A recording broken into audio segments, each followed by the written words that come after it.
लोगों का JSR hero of NEFA trust की ओर से इस प्रांगण में हार्दिक अभिनंदन और स्वागत और रक्षाबंधन की आप सभी लोगों को हार्दिक शुभकामनाएं। साथ साथ आज बाबा का जन्मोत्सव है, उसकी भी मैं ट्रस्ट की ओर से आप सभी लोगों को हार्दिक बधाई देता हूं। और आपने सोशल मीडिया के माध्यम से और अखबारों के माध्यम से, प्रिंट मीडिया के माध्यम से देखा होगा कि बाबा का जो जन्मोत्सव है वो तकरीबन अब पूरे हिंदुस्तान में जहाँ जहाँ भी लोगों को इनके बारे में जैसे जैसे ज्ञान होता है वैसे वैसे मनाया जाता है। और आपने देखा होगा, सुना होगा, हम तो शायद तीसरी पीढ़ी हैं। बाबा ने किस शौर्य का अपना परिचय दिया था सन 1962 इंडो चाइना के युद्ध में, और यही एक ऐसे वीर हैं जिन्होंने वर्ल्ड में दूसरे नंबर पे आते हैं, जिन्होंने एक अकेले रणभूमि में 300 शत्रुओं को पराजित किया था, मौत के घाट उतारा था। और ऊपर जो अथॉरिटी थी इनकी, उसके ऑर्डर की परवाह किए बगैर, सोचिए 21 साल की उम्र के अंदर जहां पर आदमी अनुभवहीन होता है, वहां पर बाबा ने केवल और केवल अपनी मातृभूमि के लिए अपने प्राण न्योछावर करने के सिवाय और दुश्मनों को शिकस्त देने के अलावा कुछ भी नहीं समझा। और उनके ऑर्डर को दरकिनार करते हुए बोला कि नहीं, या तो मैं अपने इस मातृभूमि के लिए अपने प्राण न्योछावर करूंगा, और मैं यहां पर इसीलिए सेना में भर्ती हुआ कि अपनी मातृभूमि की रक्षा करूंगा, और पीछे मुड़ के नहीं देखा। और हमारे शासन ने जब उन्होंने ये देखा कि इन्होंने ऑर्डर नहीं माना, तो इनके खिलाफ कोर्ट मार्शल की घोषणा कर दी, इधर इनको भगोड़ा साबित कर दिया। जब सरकार ने इस पर पहल करी तो शांति वार्ता एक प्रस्ताव पेश किया गया, जहां पर बोला गया युद्ध विराम करा जाए।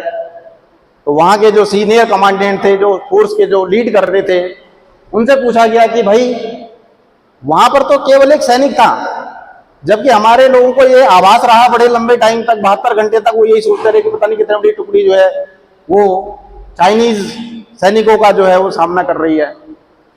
तो उन्होंने बोला नहीं साहब, वहां पर तो केवल मात्र एक सैनिक था जिसका हम ये सर काट के लेके आए हैं, और इसने 72 घंटे तक अपने पराक्रम से, अपनी सूझबूझ से, हमारे हथियारों से पूरी सेना को रोक के रखा। तब जाके उस सीनियर ऑफिसर ने, उसके चाइना के ऑफिसर ने उसको बोला कि ये ऐसा वीर सैनिक अगर मेरे पास होता तो मैं पूरे वर्ल्ड पे राज कर लेता, इस वीर सैनिक को सम्मान दिया जाना चाहिए। तब उन्होंने एक प्रतिमा बनाई उनकी, और हमारी सरकार को इत्तला दी कि ऐसे वीर सैनिकों को हम सैल्यूट करते हैं। तब जाके अरुणाचल प्रदेश में बाबा को वो सम्मान दिया गया, और अरुणाचल प्रदेश में इनके नाम से दसवंतगढ़, और वहां पर एक पूरा एक मंदिर वहां पर स्थापित किया गया, जहां पर पूरी बटालियन आज भी जो है हमारी सेना वहां पर जाके इनको नतमस्तक करती है। तो ये ऐसे एक वीर सैनिक थे, इनका आज तक कोई मुकाबला नहीं कर पाया है, कोई मुकाबला नहीं कर पाया है। और उस अभाव में, जबकि वहां पर एम्यूनिशन नहीं था, खाने के लिए नहीं था, कुछ नहीं था, और 72 घंटे सोचिए।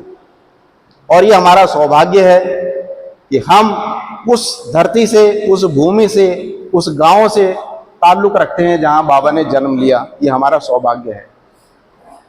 हमारे पूर्वजों ने, जो इनके साथ के थे, कभी इस बारे में संज्ञान नहीं लिया कि एक ऐसे महापुरुष का जहां पर जन्म हुआ उसके लिए हमें कुछ करना चाहिए।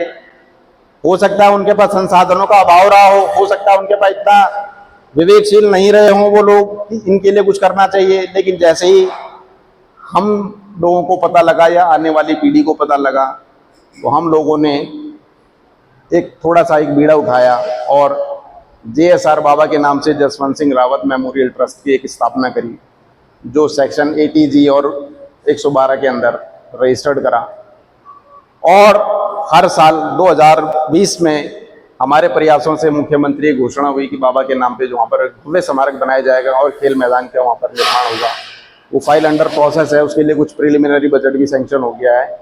तो वो एक बजट होगा आने वाले भविष्य के अंदर। सोचते हैं हम कि आने वाली पीढ़ी उस स्मारक को और उस खेल के मैदान को देखेगी। मैं बड़ा शुक्रगुजार हूं उन लोगों का जिन लोगों ने इस बेड़े में शामिल हुए। और उन दो लोगों में सबसे पहले नाम आता है हमारे महावीर सिंह रावत जी का और रघुवीर सिंह रावत जी का, जिन्होंने तन मन धन से इस कार्यक्रम के अंदर आगे बढ़े। ट्रस्ट के अंदर इनको ट्रस्टी बनाया गया। मैं धन्यवाद करता हूँ यशोदा जी का, जिन्होंने अपने घर को ट्रस्ट के रजिस्ट्रेशन के लिए स्वीकृति दी।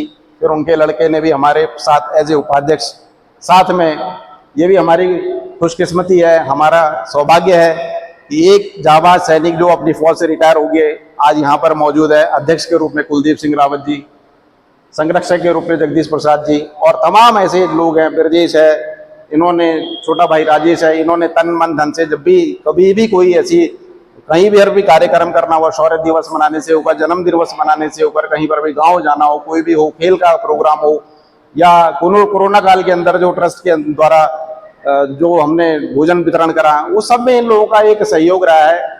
और भी कई सारे लोग हैं, नाम लूंगा तो बड़ी फहरिस्त लंबी है। तो ये हमारा सौभाग्य है कि हम इस काम को कर पा रहे हैं और आप सब लोगों के सहयोग से काम चल रहा है। तो मैं एक बार पुनः निवेदन करूंगा सभी लोगों से कि जो भी बाबा के प्रति श्रद्धा रखते हैं, बाबा के प्रति एक भाव साथ दें और सहयोग करें और ट्रस्ट को मजबूत बनाएं। धन्यवाद।